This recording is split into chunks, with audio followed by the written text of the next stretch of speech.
বই পুস্তক এখন টোটালি চেঞ্জ হয়ে যায়, দিন দিন চেঞ্জ হচ্ছে।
রাত্রে ঘুমের স্বপ্ন দেখবে অজগর তেড়ে আসছে।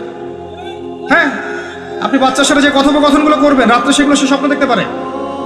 শরিয়াতে আপনি শেখাচ্ছেন আমটি খাবো পরে, কার গাছের আম পেরে খাবেন? গাছকে আপনার? যার তার গাছের আম পেরে খাবে, সে চুরি করা শিখলো সে। এই তো হচ্ছে এখানে শাব্দিকভাবে পরিবর্তন না আনতে পারলে, নৈতিকতা না ঢুকাতে পারলে সমস্যা তো। আর কালচার এভাবেই চলছে কেন? কেউ এখানে মাথা ঘামায় না কেন? সন্তানকে বাবা শেখাচ্ছে ইয়া বুনাই লা তুশরিক বিল্লাহ। কোন পরিবারে এই লুকমান আলাইহিস সালামের মতো পিতা সন্তানকে শেখায় ছোটবেলায়, বাবা আল্লাহর সাথে শিরিক করো না? এটা একটা জায়গায় সম্ভব যারা ইসলামিক লাইনে পড়াশোনা করছেন, মাদ্রাসায় পড়াশোনা করছেন। আর এখানে আমরা এমনভাবে তাকাই এদের দিকে যেন এরা সমাজের সবচেয়ে নোংরা কীট নাকি। নাউযুবিল্লাহ। তো দেখেন, আমরা আরো শেখাই বাবা তোমাকে বড় হতে হবে, নিজের পায়ে দাঁড়াতে হবে, বৃদ্ধ বয়সে বাবাকে দেখতে হবে, মাকে দেখতে হবে, প্রতিষ্ঠিত হতে হবে। আগে আমরা বাচ্চাদেরকে এগুলো শেখাই। আর লুকমান হাকিম তার সন্তানকে শেখাচ্ছেন প্যারেন্টিং। দেখেন, ইসলামিক প্যারেন্টিং, যে প্যারেন্টিংটা আল্লাহ পাক কবুল করেছেন, কোরআনে নাজিল করেছেন, কিয়ামত পর্যন্ত থাকবে ইনশাআল্লাহ। ওয়াইজ ক্বালা লুকমান লিবনিহি, তার সাথে তার সন্তানের একটা কনভারসেশন হচ্ছে। এটা ভালো করে শোনেন, তার সাথে তার সন্তানের একটা কনভারসেশন হচ্ছে। তিনি তার সন্তানকে কিছু নসিহত করছেন, ওয়াজ করছেন। যেই নসিহতগুলো আল্লাহ পাকের কাছে এত ভালো লেগেছে, আল্লাহ পাক কুরআনুল কারীমের মতো কিতাবে সেটাকে নিয়ে এসেছে। কিয়ামত পর্যন্ত এটা থাকবে ইনশাআল্লাহ। কিয়ামত পর্যন্ত একজন বাবা একজন ছেলের এই কনভারসেশন থাকবে ইনশাআল্লাহ। আমরা তো মনে করি সন্তানকে মানুষ করবে তার মা, এখানে আমরা দেখছি সন্তানকে নসিহত করছেন তার বাবা। আমরা ইউসুফ আলাইহিস সালামের ক্ষেত্রেও সেটাই দেখেছি যে সন্তানকে নসিহত করছেন তার বাবা। আমরা কোরআন ঘাটলে দেখি যে বাবা সন্তানকে নসিহত করেন, মা নসিহত কম করেন। জি, ইব্রাহিম আলাইহিস সালাম কথা বলছেন তার সন্তানের সাথে, ইউসুফ আলাইহিস সালামের সাথে তার বাবা কথা বলছেন, লুকমান আলাইহিস সালামের সাথে তার সন্তান কথোপকথন হচ্ছে। তাহলে কোরআন দেখাচ্ছে বাপ কা বেটা, বাপ যেমন সন্তান তেমন। বাপ হবে সন্তানের রিয়েল গার্ডিয়ান, মা তাকে মানুষ করবে, ইলম প্রজ্ঞা বাস্তবতা শেখাবে কে? বাবা। আর আমাদের বাবারা এখন মানি মেকিং মেশিন, তারা খালি টাকা আর্ন করার মেশিন। সকাল 10টায় বেরাবে, আবার রাত 10টায় আসবে। সন্তানের সাথে বাবার কোনো মিল মহব্বত নাই, দেখাশোনাই নাই। এটা ঠিক নয়। সন্তানকে মানুষ করতে হবে বাবাকে, তাকে প্যারেন্টিং শেখাতে হবে। আমাদের বাবাদেরকে প্যারেন্টিং শেখাতে হবে, মাদেরকেও শেখাতে হবে। আসেন আমরা এখান থেকে দেখব কিভাবে তিনি তার সন্তানকে নসিহত করছেন। এই নসিহত শুধু সন্তানের জন্য নয়, প্রত্যেকটা মানুষের জন্যই। আমরা এই নসিহতগুলোর মধ্য দিয়ে আমাদের লেকচারের ইতি টানবো ইনশাআল্লাহ তাআলা। আসুন, ওয়াইজ ক্বালা লুকমান লিবনিহি, যখন লুকমান হাকিম তার সন্তানকে বলেছিলেন, কি বলেছেন? ইয়া বুনাই, আদর করে বলছেন, হে আমার সন্তান, বাবা শুনো, লা তুশরিক বিল্লাহ। প্রথম নসিহত কি? আল্লাহর সাথে শিরিক করো না। লা তুশরিক বিল্লাহ, আল্লাহর সাথে শিরিক করো না। বাবা আল্লাহর সাথে শিরিক করো না।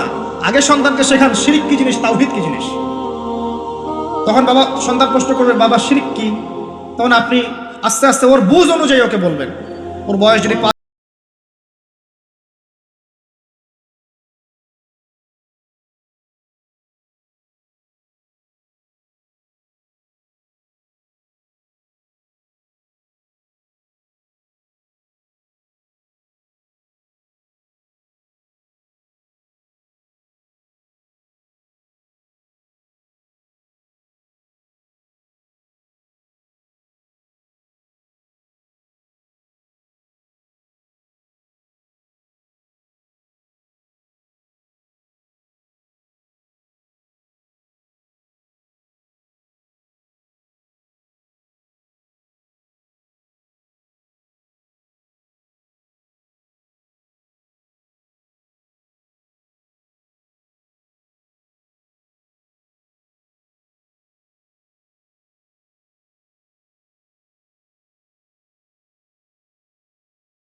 বাচ্চারা খুলতে চায় না, কারণ এই যে লজ্জাশীলতা আল্লাহ পাক দিয়ে তাকে পৃথিবীতে পাঠিয়েছেন।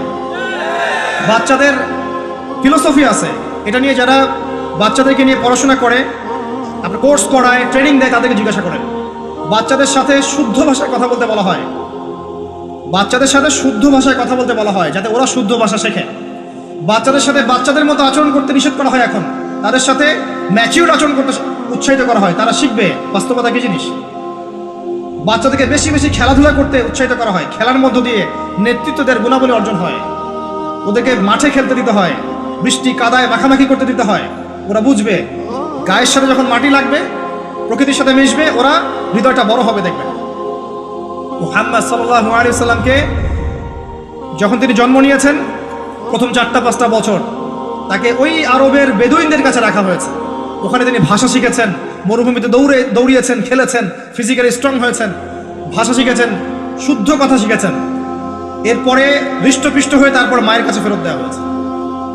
এখনকার জেনারেশনের বাচ্চাগুলোকে দেখেন কিভাবে বড় হয়ে ওঠে। আসেন, অনেক লম্বা হয়ে যাবে, আগে পয়েন্টে চলে আসেন। বাচ্চাকে বোঝানো যায় না যে, এর বয়স হিসাবে আপনি বুঝাবেন যে কেউ যদি মনে করে যে বাবা আল্লাহর পাশাপাশি অন্য কোনো সৃষ্টিকর্তা আছে যে তোমাকে বানিয়েছে, তাহলে শিরক হয়ে যাবে। শিরকটা হচ্ছে এমন একটা পাপ। শিরকটা কি আব্বু জিজ্ঞাসা করবে, বাবা শিরক এমন একটা পাপের নাম যেই পাপটা আল্লাহ পছন্দ করেন না।